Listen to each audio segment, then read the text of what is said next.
Hi, my name is Liz Watson. I'm the Program Director at the Max Warburg Courage Curriculum, and today I'm going to be reading A Story of Courage by Vivian Verano, taught by Andrew Richards at Keith Middle School in New Bedford, Massachusetts.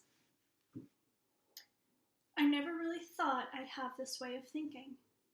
When I was younger, I thought people that thought like this were crazy, insane. Sorry, younger me, but I guess I would have thought you were insane too.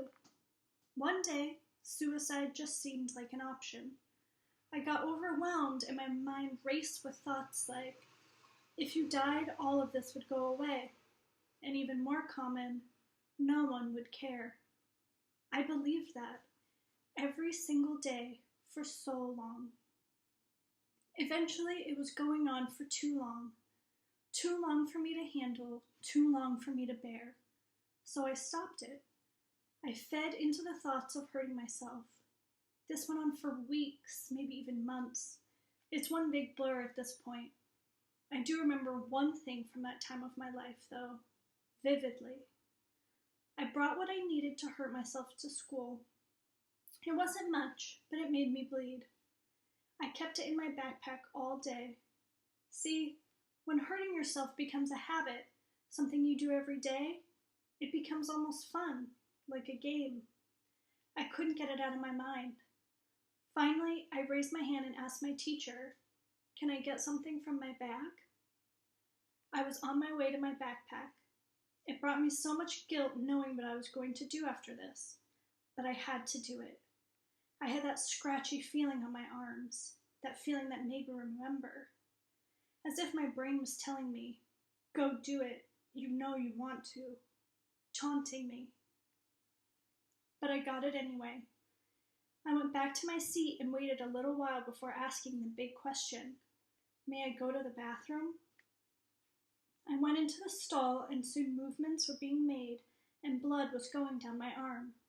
I didn't know what to do. It didn't hurt like it usually did, and it bled a lot more. I put some tissue on it and exited the stall. I looked at myself in the mirror and put my fake smile on. I didn't want my friend to know I was bleeding. I walked back into the classroom, forgetting about the blood. It was the one day I decided to wear a long-sleeve shirt that wasn't quite long enough.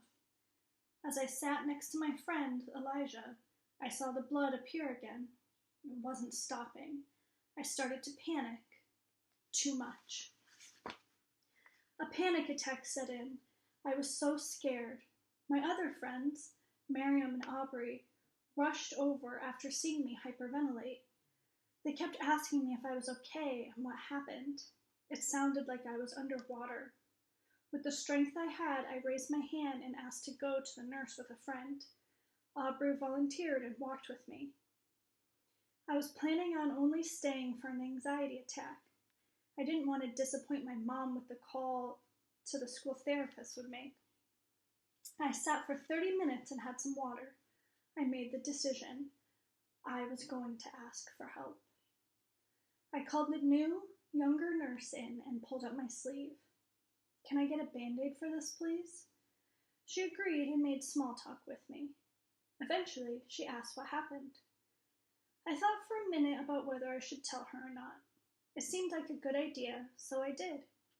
I told her everything. She waited with me while she called the counselor down.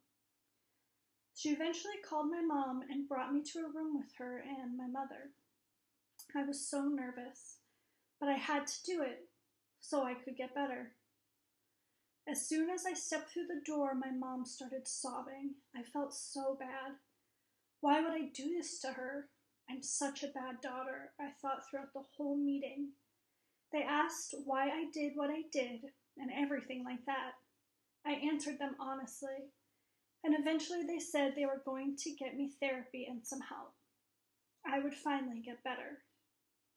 Pain is temporary, help is permanent.